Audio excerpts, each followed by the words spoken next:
คนเด้คือเด้บัดนี้คือแล้วใส่เสื้อใหม่สิ้นใหม่เกิบใหม่แบบนุ่งสิ้นแต้มนี่คือคนเฒ่าคนโอใจขอบมุกใจทางพระสถานโปนพระสถานโปนขออวยพรให้เพิ่นจงมีสุขภาพร่างกายจงให้มีสุขภาพร่างกายเข้มแข็งแข็งแรงจงให้มีสุขภาพร่างกายขอให้เพิ่นร่ำเพิ่นรวยขอให้บุญคำนำสู้เพิ่นอายุมันขวัญยืนเด้อนอนหลับให้ได้เงินหมื่นนอนตื่นให้ได้เงินแสนให้เพิ่นได้เงินแสนเด้อสาธุ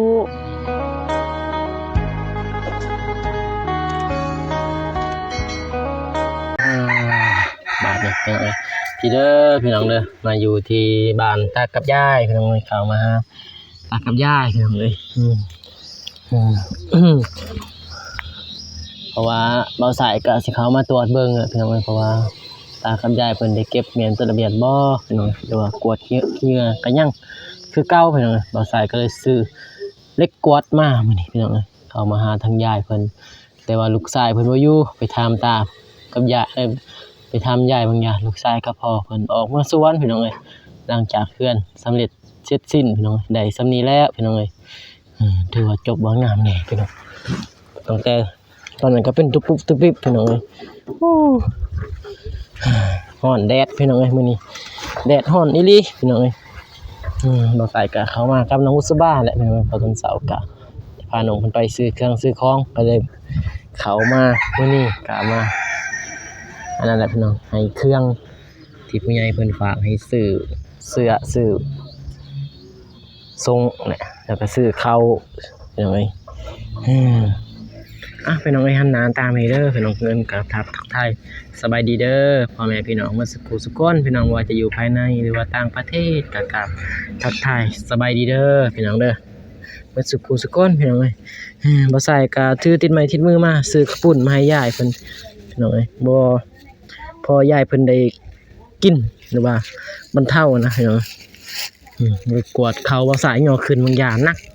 50โลพี่น้องเอ้ยเขาน้องมุสบาเพิ่นขึ้นไปก่อนพี่น้องเอ้ยเพิ่นถือเครื่องถือของพี่น้องเอ้ยนี่สบายดีเด้อน้องมุสบาสวัสดีเด้อโอ้จัดเตรียมเครื่องด้วยสบายดีเด้อยาย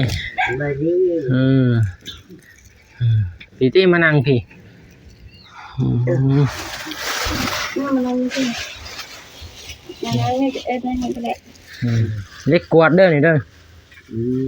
ให้กวาดขี้งานนี่เหงื่อลายโพดมีแต่ท่งยอกท่งย่างเอ้าจังไปแล้ข้าวปุ้นบ่นี่บุบบัมบ่บุมบัมให้คือโคละตัวแบกหมดปลาหันก้อนปลาใบหันก้อนเกลือหอยไว้มีบนหอยดิอ๋อเป็นระบบระเบียบดีเนาะโอ้บ่นอนพุ่นบ่นอนใหม่เลยรับอยู่บ่นอนเมื่อคืนนี่รับนี่บ่บ่เจ็บหลังเจ็บแอวแล้วบ่เจ็บนุ่มดีบ่นุ่มอีกขึ้นมานั่นมือเก่าคันหมดเอาออกมือจากผู้ห่มมือมาคันเก่านี่เป็นอะไรนั่นนี่ตอนใหม่เอาออกมือก็บ่มีจังบ่ต้องมือปุ๊บมื้อนี้บ่มียุ่งบ่ดีเนาะนอนรับแล้วเนาะมื้อนี้เนาะโอ้บอลลูกชายพุ่นบ่เว้าสีเขียวพุ่นเนาะมานอนอยู่นี่มาเต็มยาตัวแรกก็ว่ามีก็ซื้อเครื่องมาให้ตากับยายแล้วก็ซื้อให้ลูกชายของยายซื้อมาให้เลยเป็นเงินจากผู้ใหญ่นี่เงินจากผู้ใหญ่ตัวนี้สิเป็นเกิบให้ตาเด้อตัวนี้ตัวใหญ่ใส่ของยายเป็นกะขาดเลยโดยซื้อพอดีแล้วนี่พอดีเลยแต่เบอร์5ตัวนี้นี่สิซื้อให้ยายเบอร์5บ่พอดีบ่ลองพอดีบ่ลองลำเบอร์ใส่เบอร์ยังไว้ใส่เบอร์นั่นได้อยู่เนาะพอดีแล้ว พอดีลมร้อนครับ พอดีลมรอดเฮาใส่ เลือกโฆษณา หรือว่าถ้าบ่พอดีก็เอาเบอร์นี้ก็ได้ให้อัน นี่ นั้น เป็นเบอร์6 มีเบอร์6 เบอร์ใหญ่ เบอร์ใหญ่ตัวนี้ ตัวนี้เอาให้ลูกชายมีเบอร์6 ให้อ้าย ใหญ่ ให้อิน นี่ตัวนี้ให้แม่ให้แม่ตัวนี้ ตัวนี้นี่ให้ลูกชาย เฮ้ยนี่เนาะ โดยและ มากินเนาะ นี่ เปลี่ยนซิน กิน เปลี่ยนซินเอาลอง ใส่ เบิ่ แต่ ง ตัวเก่า ลองเบิ่งลองใส่เบิ่ง ลองใส่เบิ่งสินแต้มนี่ ใส่เบิ่ง คือ สินแต้มคือบ่ อืม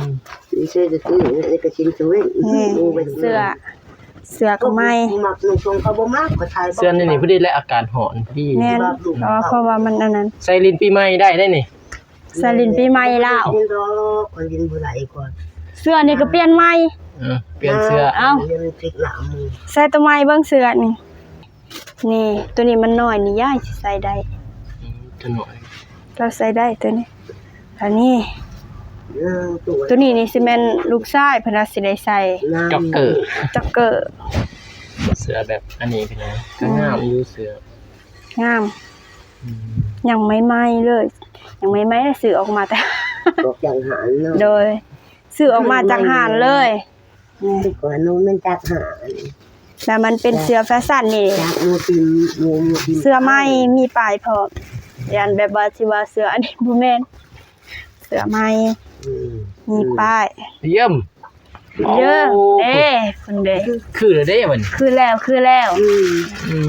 ใส่เสื้อไหม้สิ้นไหม้เกือบไหม้แบบ นุ่งสินแต้มนี่คือคนเฒ่าคนโอ นี่ชิ้นสาวอันนั้น นี่ก็เขา นะ เข้านี่ ซื้อมาเพิ่มอีกอย่างบ่พอ โดยแม่ ได้นั่นกินแล้วบ่เขา เขาบอก โอ้ กินเลย นี่ก็เอาเมียนไว้เอาเมียนอยู่ในนะย่านไก่แต่ต้นนี้เมียนอยู่ มันจะกูจีปกเขาเอาต้มไปไหนก็ให้เป็นมาแล้ มื้อแรก นั่ จ น ม มันปกดอก มื้อแรกจมเขาก็ได้พระนี้ก่อนก็ได้ เลยมาหาตอกแค่มีอะไร สิ้นก็2โต ไว้เปลี่ยนซักตัวนี้ก็ใส่ตัวนี้หรือว่ามีตัวอื่นก็ใส่ตัวอื่นเปลี่ยนเสื้อก็ มีทั้งเสื้อลูกชายแน่เสื้ ตัว อ นี้ ยายแน่ ยายนี่ใส่ได้มันน้อย แม่นหน่อยคน ยายเด้อจักตัว นี่จะเป็นเสื้อลูกชายมีผู้ละ2สุด2สุด ผู้ละ2ตัวนี้ก็สิเป็นของลูกชายเนาะ เรื่อง เด้อ เสื้อเหลืองอันนี้ก็สิเป็นของตา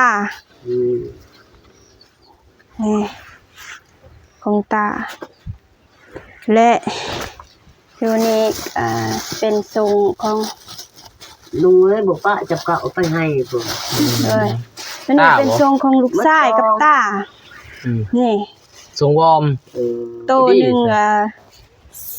แสนเศร้า แทนเช้าได้ทรงวอร์ม 2โต ทรงวอร์ม ตัวนี้นี่ไฮต้ามันใหญ่ใช่ สูง XL นี่เพิ่นคนสูงนี่ตัวนี้สิเป็นเบอร์ เบอร์หยังเบอร์ M นี่ก็ XL คือกัน พอดีแล้ว พอดีแล้ว เสื้อ พอดีแล้ว ทรงใหญ่แล้วมันจึงงาม ทรงใหญ่มันจะงามเพิ่นใส่ งามดีนะทรงเป็นทรง แล้ว วอร์ม ก็ทรงสปอร์กับพูลาโต ตัวนั้นก็บ่จำกับเลย อันนี้ซื้อหลากหลายหน่อยนี่ ได้ ตั้ง เบิ่งสิมี ไว้ตั้งน้ำพอดีเลยนี่เด้อคากบ่ไปนี่ ได้ครับ ข้างบ่ นี่กระบีบบ่ได้นี่จ้ะ บ่ก็ยังเทียดได้กันบ่มีได้ นี่ ยังคิดตอกตังคิด โอ้ จู บ่เฮ็ดหรอกซื้อมาครบสุดแล้วนะยายมีแต่ มีแต่ใส่โลด มีแต่ใส่อนามัยนั่นแหละคือที่วางแหละอนามัยกับรถกลาง แป้งจะหนูเป็นที่สูง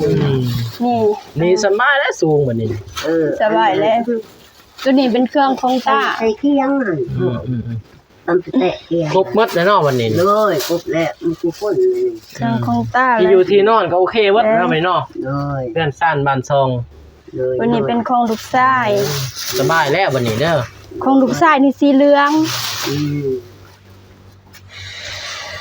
มีแต่ทาตาเลยทาตามามื้อแรงก็บอกเล่า เลย ว่าเป็นทางผู้ใหญ่และเพิ่นซื้อมาให้ เออ อยู่ฝรั่งเศส อยู่ฝรั่งเศสพระอาจารย์ พระสถานโป้น พระสถานโกน ที่ว่าเพิ่นซื้อที่นอนนั่นแหละซื้อที่นอนบัดนี้ เมื่อวานนี้บ่ทันว่าสิซื้อเสื้อถ้าซื้อเสื้อทรงแต่ว่าซื้อให้ไปแล้วให้ที่ว่าตา บ่ติเลย โดยแต่ว่ายายบ่ได้ซื้อก็เลยเพิ่น ให้มาซื้ออีก มื้อนี้ แล้วก็ซื้อข้าวอีกซื้อตังไว้ตังงามซื้อ ตัวนี้ของตา อืม ของตานี่ของลูกชาย นี่แหละครบ ของ สุด ยาย อืม พูด แล้ว คือ จัด ส่งก็ส่งโตเสื้อก็ส่ง เสื้อก็ซอง เกิบคู่หนึง เกิบคู่ห แล้วข นึ อง งยายก็เสื้อก็ส่งโตสินส่งพื้นเกิบคู่หนึง แม่นแล้ว ลายบ่ ลายแล้วลายตู้เลย ลาย มีหางกิ๊กแต่ตู้ ใส่เครื่องใหม่ๆ ใส่เครื่องใหม่ ตัวเก่าซัก ซักแล้วก็ตากเอาไว้เปลี่ยนเนาะ เอาไว้เปลี่ยนเรื่อยๆเครื่อง เปลี่ยนเลยบ่ใส่อันเดียวหั่นนะเปลี่ยนเลย จึงบ่ได้เป็นหวัดเป็นไอบ่ได้เป็นพยอกพยาธินั่นแหละ อืม มันจังบ่คันตัวเองนะเฮาต้องเปลี่ยน เมื่อคืนนี้นอนบ่คันนะเนาะพี่ห่มใหม่มีแต่ห่มใหม่หมดบ่ตุ่ม จะปูนใหม่เมื่อ นี่ ไปห่มเก่ากับตัวที่ว่าเลือก ตัว อ มัน อก ดีแล้วก็เอามูล เด้อ เอาไว้โม ตัวมันดีอันนั้นโตเอาไว้มูนแล้วก็อันนั้นอยากเอาออกไปซักก็ไปซักเอามาไว้หั่นนะ ซักเลยเด้อ ซักมาไว้ซักแล้วรักษา เพราะว่าประมาณว่าเบิ่งมันดำก็ซักบ่นะบ่ต้องว่าเป็นเดือนเป็นอาทิตย์ มันบ่นี่มันคัน เสื้อทรงหรือว่าเสื้อทรงผมโดยผมดำซักแบบว่าใส่อยู่ในสะอาดเลยนะ อืม ซักนี่บ่ได้ให้คืนแน่นอนเฮือนนี่ บ่ขึ้นครับ บ่ให้ขึ้น บ่จะหอยตัวนั้น บ่นี่บ่ บ่ซันโยกขึ้น อืม อืม โยกขึ้นซึ่งเป็นวิทย์ ย่อขึ้นแล้วบัดนี้ ๆย่อคืนบ่ให้ซัดไก่นี่บ่มีแล้วมันบ่ให้คืนเฮือน ไก่ก็บ่ให้ขึ้น โยกขึ้นขึ้น โอเค เขา โอเค บ่ให้ขึ้นบ่ให้เข้าเลย ให้เข้าแล้วนะในบอลในทีว่ามันขึ้นก็สิว่าบ่ให้ขึ้นนี่เลยหรอกก็บ่เป็นบล็อกในนอกเปิ้งก็ขึ้นอะไรนึงครับก็ไล่ลงหั่นนะ แม่นนะขึ้นมา หาสัตว์เฮาก็หามันบ่ได้มันขึ้นเอง ขึ้นมีแต่ ไล่ บ มั อน ก ลง เฮาแบบเฮามันไล่นะบ่แม่นเฮาเห็นเฮาก็สิปะมันเลย บ่แล้วไล่เลยแล้ว ไล่ให้มันลง นี่ก็ซื้อแนวเล็กกวดนี่มีแต่ว่าจักหน่อย ใส่ดำ ใส่ดามมันเด้อใส่ดามแล้วก็ปูตอกมันนี่แล้วก็ กวดขี้เหงื่อทางหลังแถวอันนี้กวดตรงกับทุกอย่าง แบบ เป็ ว่าน ยังสิได้เข้ามาเบิ่งอยู่ได้นี่ถ้าบ่สะอาดนี่ บ่ผ่านไหน บ่ผ่านได้มันนี่เออ แฮ่เขามาเบิ่งให้รักษาความสะ แบบว่า อาด ให้มันสะอาดโลดนะแบบให้บ่เป็นคือแบบ ตอนนั้นสั่งเป็นบ่ได้นี่นั่งนี่บ่ได้เด้นี่บ่ได้เห็น บ่ได้ เป็น บ่ บ่ เห็นหยังเลย ตุ้มมุม เพื่อนซ่านบ้านทรงก็สิบ่สะอาดซะบ่สะอาดก็ขอแต่แบบให้มันเป็นระบบระเบียบสักหน่อยนึงซะเนาะเพราะว่าถ้วยก็ตัวใหม่อันนั้นก็ใหม่ก็ อืม เปลี่ยนแปลงแล้วก็เฮ็ดให้มันสะอาดหมดนั่นแหละ คือเฮือนครัวนี่นี่ อืม คือเลยเด้กินข้าวกินน้ำน่ะบ่ กินแล้วแล้วก็กินแล้วกินอะไร ข้าวปุ้นท่านคันว่าจะกินตอนแรกก็ได้หรือว่า ตอนแรกยังมัน ยาม มัน อุ้ม ใส่ถุงยาง มีแต่ เอาออกใส่หม้อน้ำแกงเอาออกใส่หม้อ แล้วก็อุ่นหรือว่า ก็อุ่น หรือว่าคันหิวก็กินนั่นแหละ กินเลย อย่างนั้น จังบ่ยาก หิวก็มีแต่กิน ป้ากับแม่เรา นี่ก็เป็นอันนั้นแหละ เป็นมือคนเมียนมันแหละเมียนเข้านึงเลยจะไปให้ป้าเมื่อที่ละมาเมียนอีก เมียน เมียนมือละเล็กละน้อย มื ก็ อ ได้ ละเล็กละน้อยแบบบ่ได้เมียนให้มันแล้วมือเดียวดอก เมียเป็นเมียน แต่บ่สายนี่อาจสิบ่ทันแล้วบัดนี้เขามาเมียนช่วยเพราะว่าเฮ็ด ช่วย เพื่อนนี่ก็แล้วเด้ แม่น ที่ก็สิเข้ามาอีกมายามมาแล้วมาเบิ่งเกลือปลาแดกแป้งนัวบางทีถ้ามีเงินก็สิซื้อมาอยู่ดอกซื้อเพื่อปลาแดกแป้งนัวพอได้ใส่ตำแจ่วตำจุแหละสำคัญแหละคือบักพริกกับเกลือแป้งนัวแหละ อันนี้มัดแล้วได้สมัครผิดกันทำทาง5ควาย เอาหมดแล้วบักพริก เงินตัวจานมันอินแล้วไปสอบถือ โดย นี่เอาเงินนี้ไปซื้อก็ได้นั่น เจ้าก็สิใส่ได้ โอ้ยข่อยคิดว่ามีคิดว่าย่างบักพริกมีแต่ว่าเอาไปซื้อตัวนี้เลย ซื้อแต่ บ่ต้องทาหรอก เมื่อไปเช้านี่ไปท บักพริกเท่าไหร่บักพริก ำต้องชิป เอา2ถุงสั่นเอา20,000เด้อ เลย ไป ซื้อ2ทงได้บ่ซื้อได้ทงหนึงมันจึงกินได้โดนซื้อ2ทง ซื้อก็ซื้อ2ถุงแล้วได้ซื้อ ซื้อตำอิดตำโอไป ซื้ ซื้ อ อเอา ซื้อแบบว่าซื้อเอาไว้เลย คายนิดเดียวใส่มากิน มาพริกช่วงนี้มันแพง สำบะบักพริกแพงเพิ่นว่า บักพริกแพงแล้ว น้ำมันยังแพงเลยพี่น้องเอ้ยกุกอังน้ำมันเติม300,000 400,000พุ่นสิเต็มถังนี่น้ำมันรถก็แพง